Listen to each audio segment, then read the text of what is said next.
Alright guys, Kremp again today. Hope you're all doing well and enjoying your day so far. An old OpTic trio has been back together a lot over the last few days, and with OpTic Hex confirming the door will never be closed to anyone that was formerly a part of OpTic, the question has been opened as to whether iLLeY could find a return in some form or another to this OpTic team as a sub or elsewhere in the relatively near future. Shotzzy's cat as well, scamming him in an important match last night. Very much interested in your thoughts in the comments below. Hit the like button if you enjoy. Subscribe if you're new as always, I greatly appreciate it. With all the drama over the last few days as well on the map pool and the gentleman's agreements and stuff like that, just a bit more detail on it as well. So yesterday Breaking Point put this out here, best competitive map pool. Now look, you guys already know what I'm going to be voted for here, but to be fair, you can go through it and you can make a reasonable assessment. The BO2 map pool, of course, with Raid and Standoff and Yemen and classics like that, but you know, to be fair, Slums was good, but it was, you know, not great maybe in my opinion. Obviously we played like Meltdown, Search and Destroy, which was good I think, but maybe not spectacular. So yeah, the map pool in Black Ops 2 was good, but Black Ops 3, you know what I'm gonna say anyway, you know, with the strongholds and fringes and Redwood, Search and Destroy, I think what happened for BO3 that separates it to me is that there were just so many maps. Like in the game battle settings at the time, you would play 7 Search and Destroy maps. It was the 5 that the pros eventually settled on playing, so that being Fringe, Breach, of course, Stronghold, Infection, and Redwood.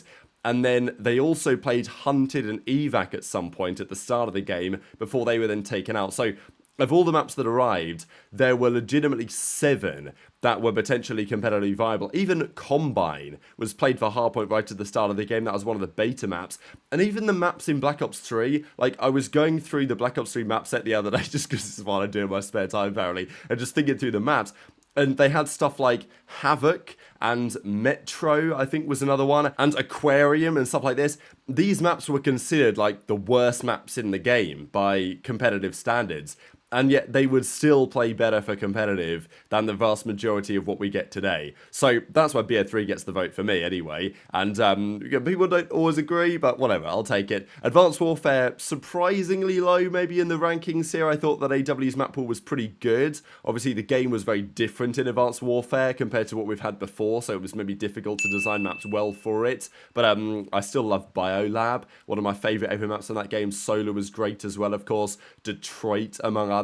And then BO4 was another great map pool. To me, it wasn't quite on the level of BO3 and probably not quite on the level of BO2, but Arsenal, Frequency, Gridlock, and what's the other one I'm forgetting, you know, Seaside, and then of course Hacienda, they brought back to this game. There was a bit of talk about this, so Looty of course posted that updated GAs the other day, and well, he was typically the European commissioner, as it were, of keeping up with all of this stuff over the last couple of years, and this is what the GA list currently looks like, of course, on the snipers, what the map and modes are going to be, some of these other things. Now, it's not noted here, one of the other GAs which is talked about a lot, which of course is in the settings. These are just like weapons and attachments and stuff that you're not allowed to use according to the pros and the challengers, whatever's been decided, but at least as it presently stands. But of course there are other GAs as well, such as, you know, snaking is considered to be GA'd, and also of course auto tactical sprints, which is another one that's been talked about quite a lot, and it's actually relevant to the discussion we're going to have later today that Scrappy ignited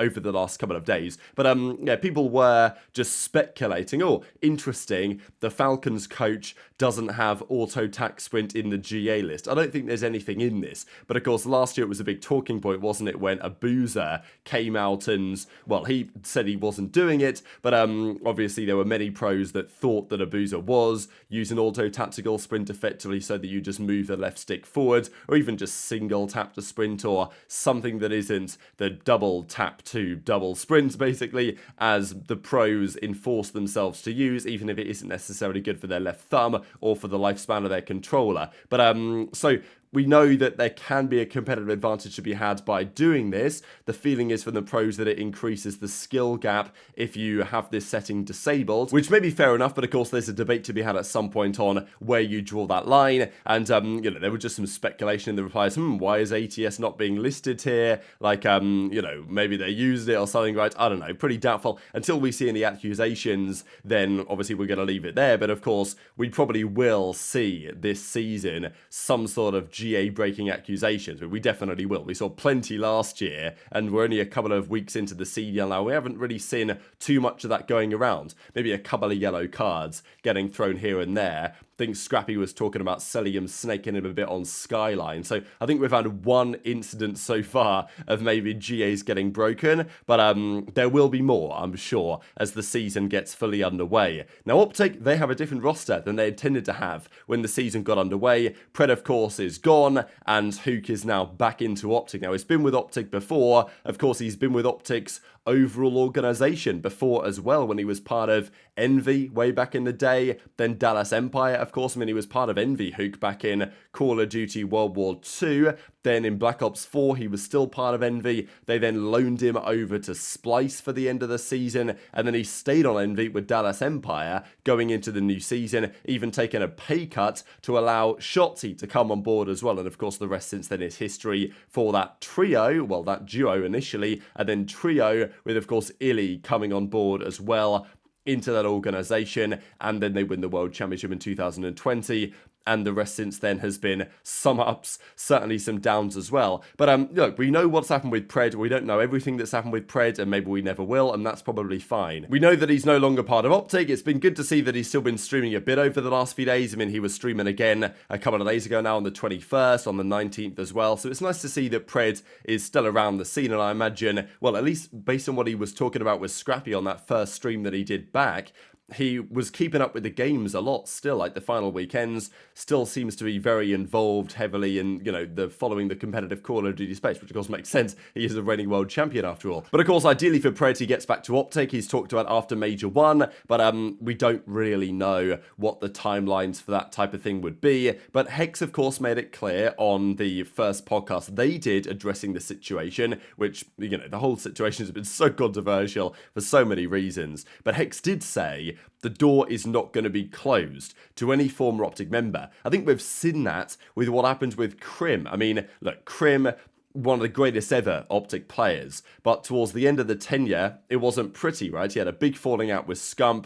Obviously, you know, it was big drama with Dashy as well at the time. That drama then continued with whatever team Crimsix went to after that.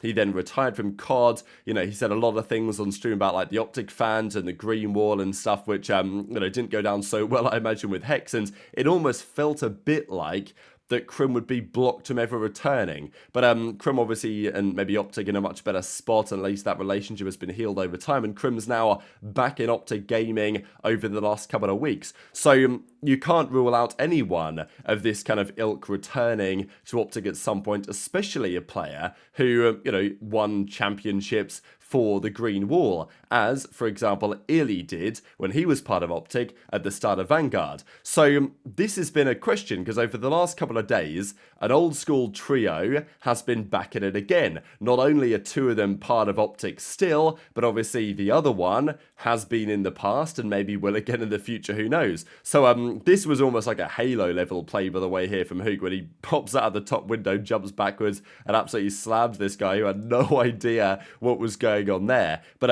yeah, Huke and Shotzzy and iLLeY have been playing quite a bit over the last few days.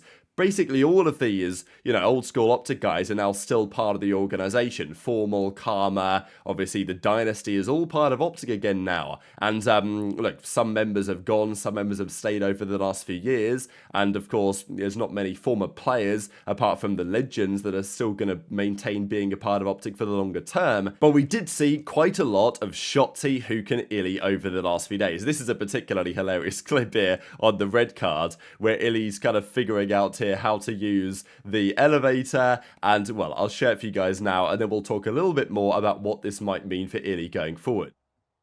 Back right. I don't shoot. Where is he, bro? Dude, you're flying off shadows. You're so bad. One's front small, right? Front small. You. No. We go in. Shoot, 51! Go absolute. Weak. One more in the back. It's okay. He spawned out. Watch on bed. No! Watch out! Bro, my cat just scammed me. My cat just scammed me. My cat just went in front of me, dude. Oh my god. No, I'm not feeding you tonight, bro. On God. Oh my god, dude. Are you fucking serious? Hold Holy fuck. Yeah, You're trolling. He's in my elevator. yeah. He's sitting in the elevator. There's 2 in our spawn. I'm not even trolling. He's in my elevator. He's sitting in the elevator. Did he actually hit it? Bro, he's in there. I just called it up. I called it. He's up in there. He's one shot. He's in the elevator.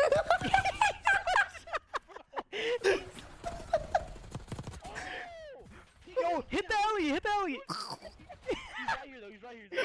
Yo, good one. The other side. Behind you, bro.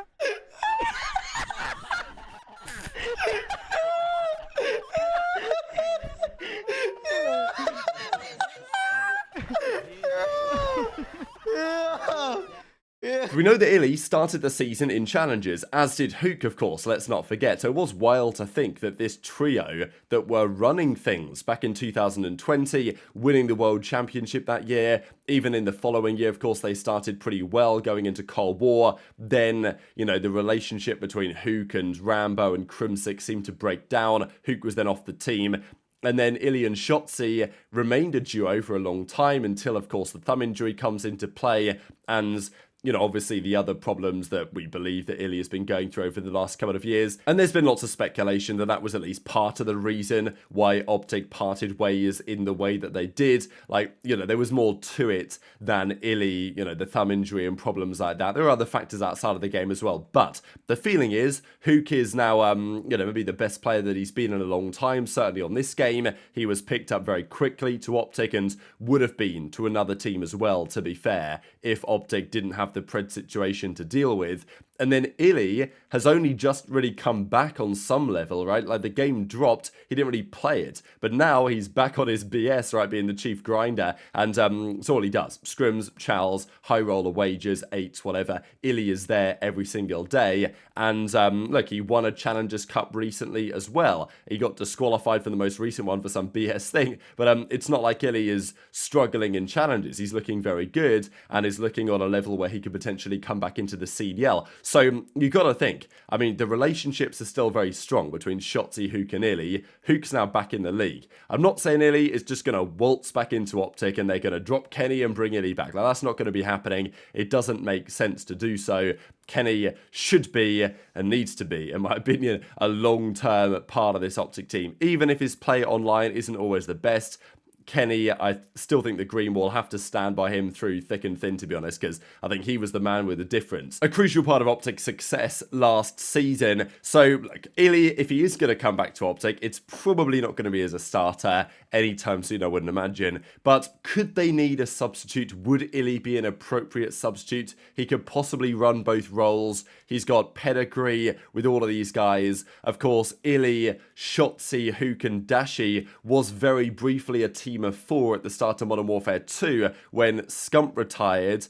Dashy was back in, Huke was in, and that was just before they then got Ghosty instead of iLLeY when they decided to get rid of iLLeY after Major 2 or whatever it was. I think it was Major 2 that year, wasn't it? So would OpTic need a substitute for the new season? Basically, no teams in the league anymore have an actual substitute. Apart from, I guess, like the Falcons, they have their starting roster and their academy. Most other teams have just got rid of subs because they don't want to pay for them. And I think that's probably what is the case with OpTic right now as well, especially because if you're OpTic, Karma, Scump, I mean, probably wouldn't be Scump, but if you did need a substitute, emergency, whatever reasons, you got plenty of talent still out there that could potentially step into the game. So I don't see this being an especially likely possibility, but I just think that it's good to see that iLLeY, his path back to the Pro League seems to be going in the way that he would want it to be going so far. But very much interested your thoughts on all of this stuff in the comment section below. And yeah, this is the clip of Shotzy's cat hopping up on the desk here at an inopportune moment when, I mean, like, all the times for the cat to come up when the game's about 2:45 was not exactly optimal. But very much interested your thoughts in the comments. Hit the like button if you enjoyed. Subscribe if you're new. Take care. And I'll see you next time.